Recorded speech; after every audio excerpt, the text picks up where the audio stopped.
Kembali di Sapa Indonesia Malam, Saudara. Dalam kasus pembunuhan berencana terhadap Brigadir Yosua, polisi menetapkan Brigadir Ricky, ajudan istri Irjen Verdi Sambo sebagai tersangka.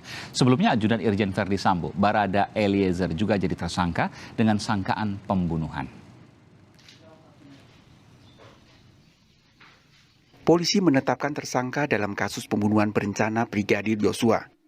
Brigadir Ricky Rizal yang merupakan ajudan istri Irjen Verdi Sambo jadi tersangka. Kemarin kepada Kompas TV, Direktur Tindak Pidana Umum Barreskrim Polri, Brigjen Andirian mengatakan, penambahan tersangka. Brigadir RR sudah ditahan hari ini. Pasal 340, subsidiar 338, junto 55 dan 56 KUHP. Sebelumnya polisi menetapkan ajudan Irjen Verdi Sambo, Barada Eliezer sebagai tersangka dengan sangkaan pasal 338 terkait kesengajaan pembunuhan. Dari hasil penyidikan tersebut, pada malam ini penyidik sudah melakukan gelar perkara dan pemeriksaan saksi juga sudah kita anggap cukup untuk menetapkan Barada E sebagai tersangka dengan sangkaan pasal 338 KUHP, junto pasal 55 dan 56 KUHP. Tadi kan sudah saya sampaikan pasal 338 junto 55 dan 56 KUHP. Jadi bukan bela diri. 11 Juli 2022, Karopenmas Divisi Humas Polri Brigjen Ahmad Ramadan mengatakan, Eliezer melepaskan 5 kali tembakan, sedangkan Brigadir Yosua tewas dengan 7 luka tembakan. 3 Agustus 2022, polisi menetapkan Barada Eliezer sebagai tersangka dengan sangkaan pasal 338 KUHP tentang pembunuhan dengan ancaman hukuman maksimal 15 tahun penjara. Namun 3 hari kemudian, penasihat hukum Barada Eliezer menyatakan mundur. Barada Eliezer lalu didampingi penasihat hukum yang baru, serta menyatakan mengajukan diri sebagai justice kolaborator. Penasihat hukum Eliezer menyebut kliennya telah menuliskan semua yang terjadi dalam kasus tewasnya Brigadir Yosua. Ada sejumlah fakta yang berbeda dari yang diungkapkan Eliezer sebelumnya. Di antaranya, tidak ada tembak-menembak dalam peristiwa tewasnya Brigadir Yosua. Memang yang dituangkan di BAP terbaru itu, ya dia cerita belak-belakan apa yang terjadi, apa yang dia lakukan, siapa pelakunya, dan siapa-siapa di seputar tempat kejadian, udah bongkar semua, udah ada di tim penyidik, Mas, gitu. Ya, tapi itu juga udah dituangkan gitu ininya, kejadiannya di lantai pertama dekat tangga, dan ya sebenarnya ada tembak menembak, sebenarnya nggak ada. Bagaimana? Tidak terjadi tembak menembak. Tidak terjadi tembak menembak. Itu yang kemudian disampaikan oleh tulisan dari Barada Eliezer. Hari ini penasihat hukum Barada Eliezer ke Lembaga Perlindungan Saksi dan Korban LPSK. LPSK akan berpegang pada informasi terakhir yang disampaikan Barada Eliezer. Barada Eliezer memenuhi unsur menjadi justice kolaborator jika mau kerjasama dan bukan pelaku utama. Ya, kita berpegang pada informasi terakhir saja, bahwa kalau memang informasi yang terakhir ini adalah yang benar, ya, dan kemudian Barada E mau bekerjasama, Barada E bukan pelaku utama, tentu dia memenuhi unsur untuk menjadi justice kolaborator. Dalam kasus pembunuhan Brigadir Yosua, polisi menyatakan Irjen Verdi Sambo melanggar etik dan sejak 7 Agustus 2022 diperiksa di Makobrimob. Selain itu, polisi memeriksa 25 personel Polri. Tim Liputan Kompas TV. Saudara, polisi menetapkan Brigadir Ricky Rizal sebagai tersangka kasus pembunuhan berencana. Berbeda dengan sangkaan terhadap Barada Eliezer. Kita akan berbincang kembali dengan penasihat hukum Barada Eliezer, Deoli Payumara, pengamat polisian Hermawan Sulistyo, serta Wakil Ketua Lembaga Perlindungan Saksi dan Korban Susila Ningtyas. Sebelum saya ke Prof Kiki dan ke Bung Deoli, saya ingin ke Bu Susi dulu. Bu Susi, hari ini ada secara resmi permintaan dari Barada Eliezer untuk meminta perlindungan saksi dan korban di LPSK. Betul demikian? Masih mute kelihatannya, Ibu? Ya, betul. Tadi siang Bang Deoli Payumara dan rekan datang ke LPSK untuk mengajukan permohonan Barada E sebagai justice kolaborator. Jadi secara resmi sudah diajukan ke LPSK. Seperti itu, Mas. Apa yang dilakukan setelahnya oleh LPSK dan apa yang dilakukan perlindungan dari LPSK ke Barada Eliezer? Jadi yang pasti kami perlu menelaah lagi ya, karena kan kemarin permohonannya pada saat itu belum ditetapkan sebagai tersangka. Nah sekarang kan statusnya sebagai tersangka dan kita melihat kemungkinan sebagai yang bersangkutan sebagai justice kolaborator, sehingga kami perlu juga bertemu secara langsung dengan Bapak Baradae untuk memeriksa ya ke soal informasi-informasi penting yang beliau punya untuk mengungkap kejahatan ini, sambil juga mengecek soal misalnya ada ancamankah, terus yang paling utama juga adalah memastikan bahwa bersangkutan bukan sebagai pelaku utama dalam kasus ini. Kita akan lanjutkan nanti ke Bu Susi, ke Prof. Kiki dan juga Bung Deo Lipa selepas kumandang azan maghrib untuk wilayah DKI Jakarta dan sekitarnya berikut ini. Kita akan langsung menuju ke narasumber istimewa kita pada hari ini. Ada LPSK, Bu Susila Ningtyas, kemudian ada Prof. Kiki dan juga Bung Deo Lipa. Saya ke Prof. Kiki, tadi sudah saya sebutkan tadi apa kemudian pertanyaan saya sebelum jeda. Jadi begini, polisi kan terbiasa untuk kemudian tidak mendengarkan hanya dari suatu sisi. Alat bukti ada beberapa macam, 5 kalau tidak salah. Salah satunya adalah pengakuan saksi atau tersangka dan lain sebagainya. Tapi ketika ini kemudian didasarkan seolah-olah, saya katakan seolah-olah ya, hanya dari pengakuan saksi yang kemudian satu suara, lalu kemudian disampaikan lewat konferensi pers beberapa kali pada waktu itu, artinya persepsi publik semakin kuat bahwa ada tekanan dalam kasus ini. Sebelumnya ya, bagaimana Prof. Kiki menilai ini? Enggak begitu juga. Kenapa? Dari awal kan mungkin publik tidak tahu bahwa memang tidak ada alat buktinya, karena alat buktinya kan sudah dibersihkan, TKP-nya dibersihkan, HP semua saksi itu memang diminta oleh penyidik diambil, tapi HP baru semua. Iya, menarik Prof. Kiki. Kalau dibersihkan berarti ada yang melakukan obstruction of justice sejak awal dong, dan itu harusnya disidik pada waktu itu. Lah iya, itulah sebabnya kenapa ada ini pada dicopoti semua lalu diperiksa oleh Irwasum, Itwasum, karena yang jelas bisa dilakukan terhadap mereka adalah perusakan TKP, dan itu belum masuk ranah pidana karena belum tentu mereka itu ikut berkomplot melakukan. Iya betul, itu kan belakangan Prof. Kiki ya, tapi ketika sebelumnya, sebelum konferensi pers, harusnya kan bayangan saya nih, harusnya disebutkan dulu bahwa ada pengacak-acakan TKP, ada dugaan obstruction of justice, bukan kemudian proses konstruksi kasusnya yang dikemukakan dan ternyata salah. Kalau memang salah nanti berubah ya. Ya begini kan, kalau konferensi pers itu kan tergantung input masukannya seperti apa. Nah, kalau dia dikasih masukan bahwa kejadiannya ada tembak-tembakan, nanti dia ngomong akan ngomong begitu. Kalau di dalam dunia apa itu humas itu kan garbage in, garbage out. Apa yang masuk seperti itu, keluarnya ya seperti itu gitu. Nah, bahwa kemudian itu ternyata salah, dilakukan tindakan korektif, kebijakan korektif dari atas, itu kayak di remedial gitu, kalau anak sekolah di remedial gitu. Dan diganti kan pejabatnya. Meskipun ini ada kejanggalan yang luar biasa di tahap awal dan tidak disebutkan ada menghalang-halangi penyidikan, ada kasus tersebut obstruction of justice, tapi kemudian kasus yang dikemukakan itu tentu menjadi pertanyaan. Biarkan itu kemudian menjadi hal yang nanti mungkin akan terungkap belakangan, karena sekarang kita fokus di kasusnya. Saya ingin ke Bung Deo Lipa. Bung Deo Lipa, ini mengejutkan juga karena ada salah satu ajudan Irjen Verdi Sambo yang merupakan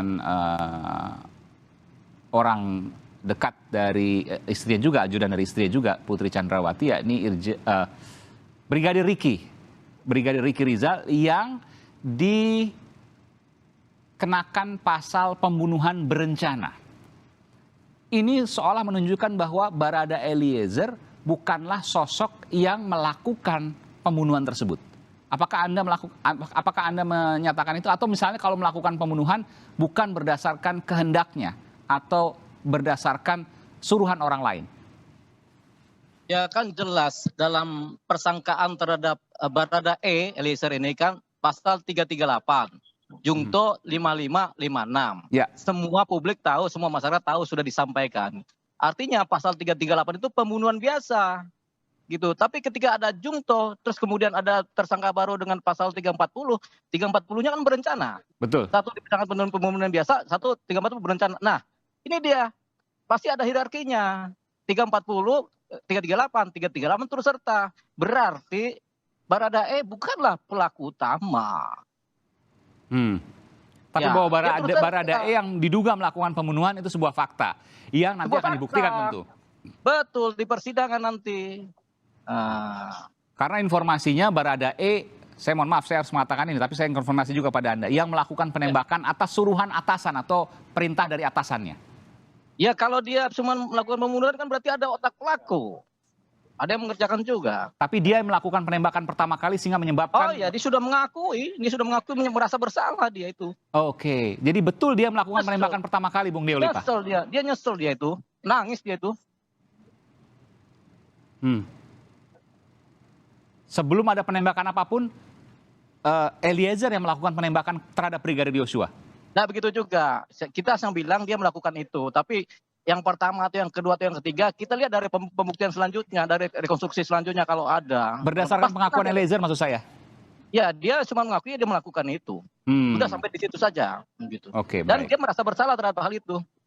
Gitu. Dan dia menyesal, bahkan sampai menangis Anda mengatakan tadi. Menyesal. Dia sampai berdoa lama sama Tuhannya. Kondisi sekarang seperti apa, Bu? Sekarang nyaman dia. Siapa? Saya Pak Baradae.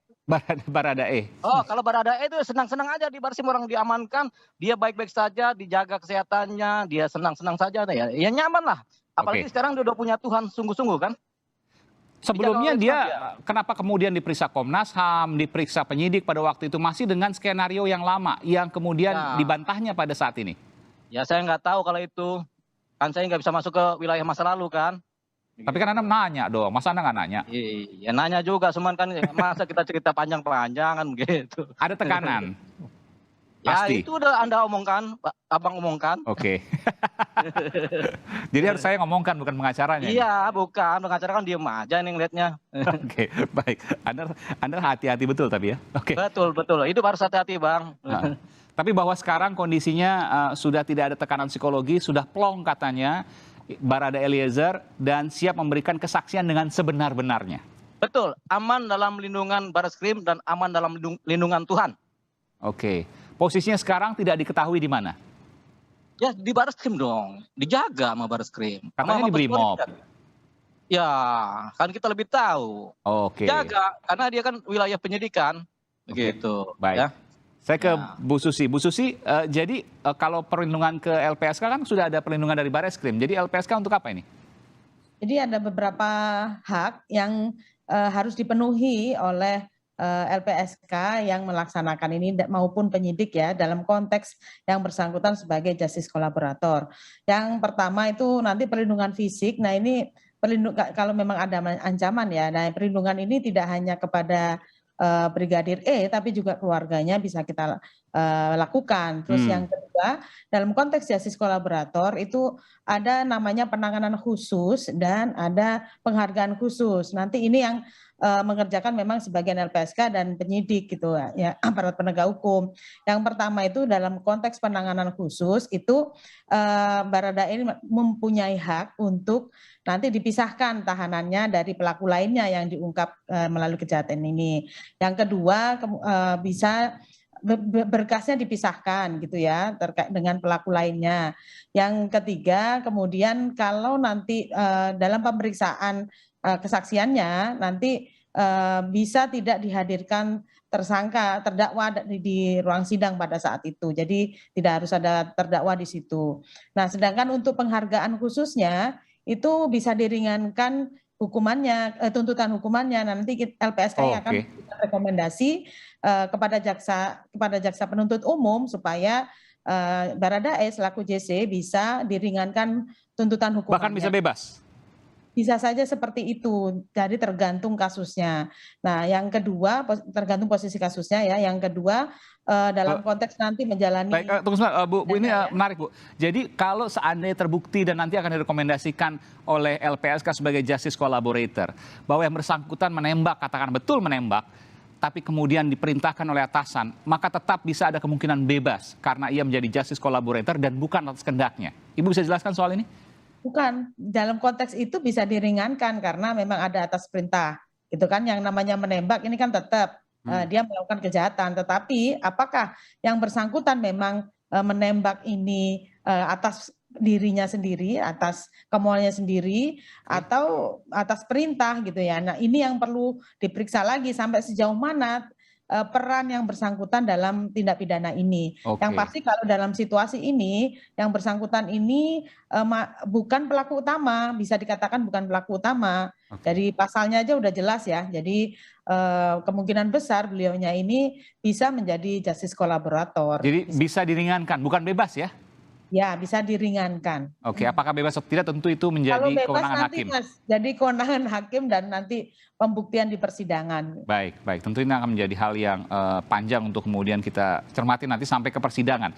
Terakhir Prof. Kiki, ini tentu mengejutkan karena sebelumnya ada fakta yang A misalnya saya katakan yang sebelumnya lalu kemudian berubah. Dan yang paling mengejutkan adalah terkait dengan sangkaan pasal pembunuhan berencana. Pasal pembunuhan dengan ancaman hukuman yang paling tinggi di KUHP. Yang ingin saya tanyakan, apakah kemudian ini akan bisa terungkap tuntas dan memang betul-betul bahwa indikasi pembunuhan berencana ini nyata adanya? Ini Aiman ini kura-kura dalam perahu ini. Kan ada Prof. Kiki, masa saya nggak nanya. Cuman pinjam mulut saya aja ini kan. Kenapa? Udah tahu arahnya. Ini kan apa yang dilakukan oleh penyidik. Jangan lupa loh, penyidik ini dipimpin langsung oleh jenderal-jenderal bintang 3. Betul. Mereka Adi Makayasa lagi, Pak Wakapolri itu Adi Makayasa, doktor dari UI, Ahmad Doviri itu Kabaintelkam itu doktor dari UGM, Adi Makayasa. Masa kita ajari? Nah, tetapi selama belum ada bukti-bukti fisik, kenapa sih ada perubahan-perubahan? Tadinya kan tidak ada sama sekali bukti fisik, lalu ditemukan ada satu CCTV yang hanya menunjukkan pengambil perusakan TKP, bukan kejadian peristiwa pembunuhannya itu sendiri. Nah, itu membuka seperti kotak Pandora gitu, membuka fakta-fakta berikutnya sampai akhirnya pengakuan dan bukti fisik, pengakuan dan bukti fisik, dua hal yang saling menunjang tapi ini tidak sama gitu. Nah, bukti fisik ini yang dicari terus. Sekarang kan sedang dicari DNA dari kain pelnya itu. Nah, tim forensik itu jago-jago tim forensik. Kalau dipakai yang dari Polda Sumut, dari tapi yang otopsi pertama banyak yang salah, Prof. Kiki. Ya, itu karena ada diskresi itu. Sekarang pertanyaannya begini, kalau diskresi itu yang berkali-kali saya sampaikan, diskresi adalah hak penyidik atau setiap anggota polisi untuk mengambil keputusan sendiri gitu. Itu sebabnya penyidik itu nggak bisa diintervensi karena itu haknya dia gitu loh. Bahkan atasan pun itu tidak boleh mengintervensi penyidik. Nah, sekarang jadi masalah kalau penyidiknya terlibat atau berkepentingan, lalu dia menutup-nutupi atau bahkan merusak bukti-buktinya, ya kan bisa saja karena dia punya hak untuk itu. Tetapi ketika ketahuan, lalu itu dikoreksi, penyidiknya diganti, proses penyidikannya diulang, tetapi prinsip diskresi itu tidak boleh dilepaskan dari polisi, supaya tidak ada intervensi-intervensi dari atasan. Atasannya polisi itu hukum, atasannya polisi itu bukan komandannya. Nah, Iya. Ini yang harus dicatat oleh publik. Oh, iya. Orang kabar reskrim aktif aja pernah ditahan kok 2 kali loh. Bintang 3 ditahan Betul. oleh penyidik. Pak Suitno Penyidiknya- Landung dan Susno Duaji waktu itu. Iya, jadi itu bisa dilakukan karena tidak ada atasan polisi itu hukum atasannya gitu. Maksud Anda Melanggar penyidik hukum tadi atau di tidak? lingkungan Polres Jakarta Selatan yang kemudian Anda maksudkan, tapi Anda tidak mengatakan seperti itu, saya mengatakan nggak apa-apa. Tapi Prof Kiki, Ya. tapi tentu ini menjadi harapan publik bahwa sejumlah kejanggalan-kejanggalan yang terjadi di masa lalu jangan sampai kemudian terjadi lagi. Karena ini pertaruhan dari institusi kepolisian, mudah-mudahan kita akan saksikan sama-sama semua berjalan seperti apa yang diharapkan oleh masyarakat dan juga disampaikan oleh Kapolri, berjalan transparan, akuntabel, dan juga sesuai dengan keadilan, prinsip-prinsip keadilan. Oh, mereka udah pada Amin. pinter kok. Betul. Biarin aja betul. udah. Kita harapkan semua sama seperti itu. Terima kasih Ya. Prof Kiki, Prof Hermawan Sulistyo, kemudian juga ada Bung Deolipa Yumar dari pengacara Barada Eliezer yang beberapa hari ini membuat pemberitaan luar biasa terkait dengan perubahan dari keterangannya. Dan juga Ibu Susila Ningtyas dari LPSK. Terima kasih Bu Susi, Prof Kiki, dan Bung Deolipa. Selamat malam, sehat selalu. Selamat malam. Selalu.